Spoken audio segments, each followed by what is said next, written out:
नमस्कार, मैं हूं मुस्कान और आप देख रहे हैं मीडिया नेटवर्क 24, जहां मिलती है आपको ताजा और महत्वपूर्ण खबरें। जानिए आज की कुछ खास खबरें। मुरादाबाद में आज सियासत उस वक्त गर्मा गई जब शिवसेना का गुस्सा सड़कों पर साफ नजर आ गया। गौ तस्करी और गौ हत्या के मुद्दे को लेकर शिव सैनिकों ने जोरदार प्रदर्शन किया और प्रशासन के खिलाफ मोर्चा खोल दिया। जिला प्रमुख वीरेंद्र अरोड़ा के नेतृत्व में निकले इस जुलूस में बड़ी संख्या में कार्यकर्ता शामिल हुए। हाथों में झंडे, बैनर और तीखे नारे, पूरा माहौल विरोध से भरा हुआ नजर आया। प्रदर्शन के बाद मुख्यमंत्री के नाम ज्ञापन सौंपा गया, जिसमें गौ हत्या पर सख्त कार्रवाई और दोषियों के खिलाफ कड़ी सजा की मांग की गई। लेकिन इस प्रदर्शन की सबसे बड़ी बात रही वो आरोप, जिसने सियासी माहौल को और ज्यादा गर्म कर दिया। वीरेंद्र अरोड़ा ने साफ तौर पर कहा कि गौ तस्करी सिर्फ अपराधियों का काम नहीं रह गया, बल्कि इसमें राजनीतिक संरक्षण भी मिलने की आशंका है। उन्होंने दावा किया कि कुछ सत्ताधारी दल से जुड़े लोगों के नाम भी इस तरह की गतिविधियों में सामने आए हैं। हालांकि इन आरोपों की अभी आधिकारिक पुष्टि नहीं हुई है, लेकिन बयान ने राजनीति में हलचल जरूर बढ़ा दी है। वीरेंद्र अरोड़ा ने यह भी कहा कि अगर पुलिस कार्रवाई कर रही है तो ये अच्छा है, लेकिन असली सवाल यह है कि ऐसी घटनाएं रुक क्यों नहीं रही। वीरेंद्र अरोड़ा ने कहा कि थाना कटघर क्षेत्र में इस तरह की घटनाएं ज्यादा सामने आ रही हैं, जिससे हिंदुओं की भावनाएं आहत हो रही हैं। ऐसे में पुलिस कर्मियों पर एक्शन लिया जाए और उच्च अधिकारियों को थाना कटघर के खिलाफ एक्शन लेना चाहिए।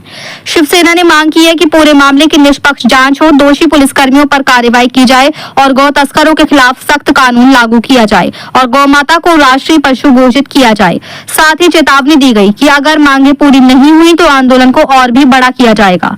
फिलहाल इस पूरे मामले ने मुरादाबाद की सियासत को गरमा दिया है। अब देखना ये होगा कि प्रशासन और सरकार इन आरोपों पर क्या रुख अपनाती है और क्या इस मुद्दे पर कोई ठोस कार्रवाई सामने आती है या नहीं। मुरादाबाद से मोहम्मद समीर की रिपोर्ट।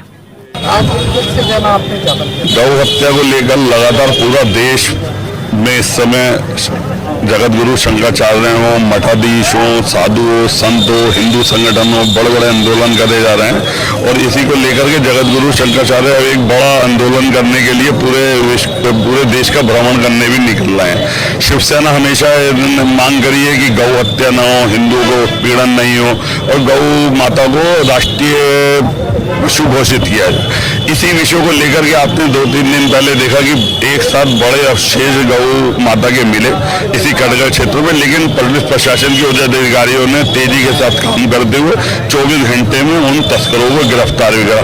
हमारा कहना यह है कि किसी की हत्या हो जाने के बाद अगर पुलिस उन्हें गिरफ्तार कर रही है सराहनीय हुई, लेकिन हो क्यों रही है। आज इससे पहले भी आपने देखा होगा कि गौ के अवशेष मिले थे जब माननीय विनोद कुमार साहब यहाँ पर थाना अध्यक्ष, भोजपुर में भी ऐसा हो रहा। पूरे जिले के अंदर ये स्थिति है।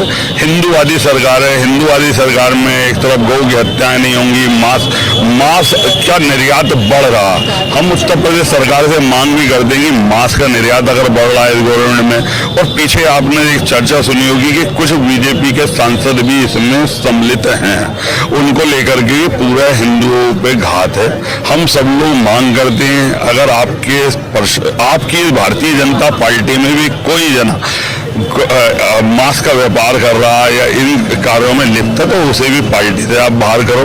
अगर कोई अधिकारी इन कार्यक्रमों में लिप्त है और कई क्षेत्रों में गौ हत्याएं हो रही हैं, गौ तस्करी बढ़ रही है, तो उसमें अविलंब जांच बिठा करके उनके खिलाफ अविलंब कार्रवाई होनी चाहिए। पहली कार्रवाई तो ये होनी चाहिए, माना गौ अवशेष मिले कि पुलिस ने ये तय करना चाहिए उच्च अधिकारियों की थाना कटघर के खिलाफ क्या हुआ, ये मांग हमारी है। और उसके साथ गौ हत्याएं बंद हो, गौ तस्करी बंद हो, गौ को राष्ट्रीय पशु घोषित करे जाए। शिवसेना इन्हीं विषयों पर लेकर के आज उन्होंने जुलूस निकाला पीतल नगरी से कटघर तक। और प्रशासनिक अधिकारियों के साथ हमारा फिर यही कहना कि प्रशासनिक अधिकारी हमारी जिन बातों को लेकर के हम आगे बढ़ते हैं, हम लोगों पे उत्पीड़न करके दबाव बनाने का काम करते हैं। और आज स्थिति देखो कि आज प्रशासनिक अधिकारी इस विषय पर हमारा ज्ञापन लेने को तैयार नहीं थे। शिवसेना के शिवसैनिकों ने जब आक्रामक तरीके से वार्ता करी और आक्रामक तरीके से इस विषय को कहा कि शिवसैनिक इस पर गिरफ्तारी देने को तैयार हुए, तब ज्ञापन लेने को तैयार हुए। जय भवानी, जय श्री। आपने कैसे बताया बीजेपी तो इसमें तो बहुत लगातार आप ही इलेक्ट्रॉनिक मीडिया, प्रिंट मीडिया, इसके मामले में तो अभी आपने देखा संगीत सोम जी की ऊपर भी बड़ा एक आरोप लगा। ये हम लोगों के पास तथ्य नहीं है। मैं कहता हूं कि अगर मांस का व्यापार अगर सरकारी आंकड़ों के हिसाब से बढ़ रहा है तो इस उत्तर प्रदेश सरकार में क्यों बढ़ रहा, गौ तस्करी क्यों हो रही है, गौ के अवशेष क्यों मिल रहे हैं और गौ माता को अब राष्ट्रीय पशु घोषित क्यों नहीं कर रहे। इन सब विषयों को लेकर के शिवसेना पहले भी मांग करती रही है और करेगी, और इस पे लेकर के एक बड़ा आंदोलन शिवसेना